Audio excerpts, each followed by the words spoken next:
এর আগে কিন্তু পারি নাই। আজকে এই মালিবাড়ি ইউনিয়নে আমি উপস্থিত হয়েছি, যারা আমার সামনে উপস্থিত এবং যারা রাস্তায় ঘরে দোকানে বসে আমার আশেপাশে যারা শুনছেন, আমার কণ্ঠ যত দূর যায় আপনাদেরকে সচেতন করবার জন্যই আমি প্রত্যেকটি সভাতে বাবু ভাইয়ের সাথে থাকার চেষ্টা করি, এই মানুষটিকে আপনাদের সামনে উপস্থাপন করবার জন্য। আজকে আপনারা নিশ্চয়ই অবগত আছেন, 13 সাল থেকে অসহযোগ আন্দোলনের নেতৃত্ব দিয়েছিলেন আনিসুজ্জামান খান বাবু ভাই। সেই নেতৃত্ব দিতে গিয়ে আপনারা নিশ্চয়ই অবগত আছেন, তুলসীঘাটের সেই 8 মার্ডার। আজকে আমাদের বাবু ভাইকে প্রধান হুকুমের আসামি করে তাকে সেই ষড়যন্ত্র মামলায় আমাদের বাবু ভাইকে ফাঁসানো হয়েছিল এই আওয়ামী লীগ সরকার।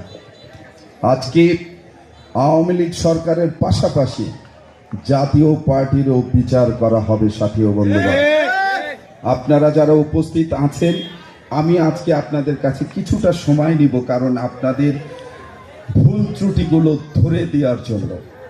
আজকে আপনারা নিশ্চয়ই অবগত আছেন, আমার নেতা শহীদ প্রেসিডেন্ট জিয়া রহমান কালুরঘাট বেতার কেন্দ্র থেকে স্বাধীনতার ঘোষণার মধ্য দিয়ে বাংলাদেশ আর একবার উজ্জীবিত হয়েছিল। সাথী ও বন্ধুগণ, আজকে সেই শহীদ প্রেসিডেন্ট জিয়া রহমানের আমরা দল করি। সাথী ও বন্ধুগণ, আজকে 31 দফার আদর্শ আমাদের তারেক সাহেবের সেই আদর্শ। সাথী ও বন্ধুগণ, স্বাধীনতার পরে আমরা বাংলাদেশ জাতীয়তাবাদী দল, কখনোই আপনারা আমাদেরকে মূল্যায়ন করেননি।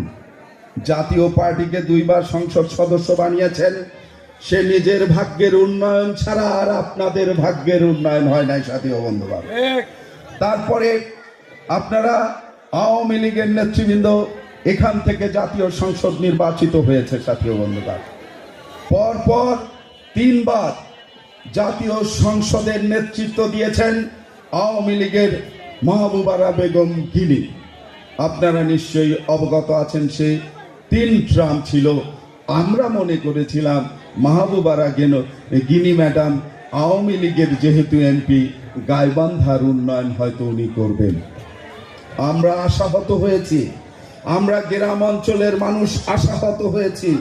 তাদের সেই 15 বছর 16 বছরের যে বাক স্বাধীনতা আমাদের কাছ থেকে কেড়ে নেওয়া হয়েছিল। আমরা কথা বলতে পারি নাই, আমরা আন্দোলন সংগ্রামের মধ্য দিয়ে এগিয়ে চলেছি। সাথী ও বন্ধুগণ, আমরা লালন করেছি 71-এর রণাঙ্গনে, যখন যে দলটি বাংলাদেশকে স্বাধীনতায় চাইলে, সেই দলটি এখন নির্বাচন নিয়ে ষড়যন্ত্র করছে। সাথী ও বন্ধুগণ, কেন? বিএনপি কি কোনো অপরাধ করেছে?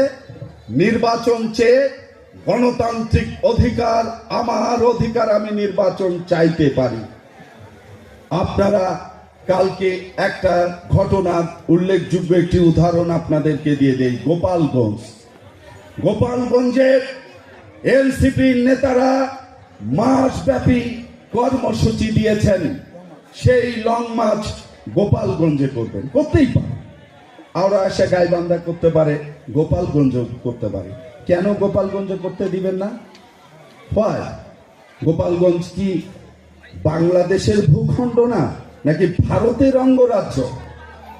ভারত থেকে লোক নিয়েছে, তারা যে তাণ্ডব চালিয়েছে, এই তাণ্ডবের সহযোগিতা করেছে যুদ্ধ অপরাধীরা। শহীদ প্রেসিডেন্ট জিয়া রহমান গোলাম আজমকে নাগরিকত্ব দিয়েছে। সাথী ও বন্ধুগণ, বাংলাদেশে নিয়েছে বহুদলীয় গণতন্ত্রের প্রবক্তা, বাংলাদেশের সকল রাজনৈতিক দলকে শহীদ প্রেসিডেন্ট জিয়া রহমান উন্মুক্ত করে দিয়েছিলেন স্বাধীনতার পরে। সাথী ও বন্ধুগণ, আজকে আপনারা গ্রাম অঞ্চলের মানুষ, শহরগামী মানুষ, বুকে হাত দিয়ে বলুন গাইবান্ধার কি উন্নয়ন হয়েছে। পার্শ্ববর্তী জেলাগুলো উন্নয়ন হয়েছে, আজকে গাইবান্ধার উন্নয়ন হয়নি। সাথী ও বন্ধুগণ, আপনারা নিশ্চুপ থাকলে, আপনারা যদি শুধু ভোট দিয়ে আসেন, শুধুমাত্র অপরাধীদের উৎসাহিত করবার জন্য যদি ভোট দিয়ে আসেন, খোদা তাআলা আপনাদেরকে এই জবাবদিহিতায় আনতে হবে। আপনাদেরকে হাসরের মাঠে আপনাদেরকে জবাবদিহিতায় আসতে হবে।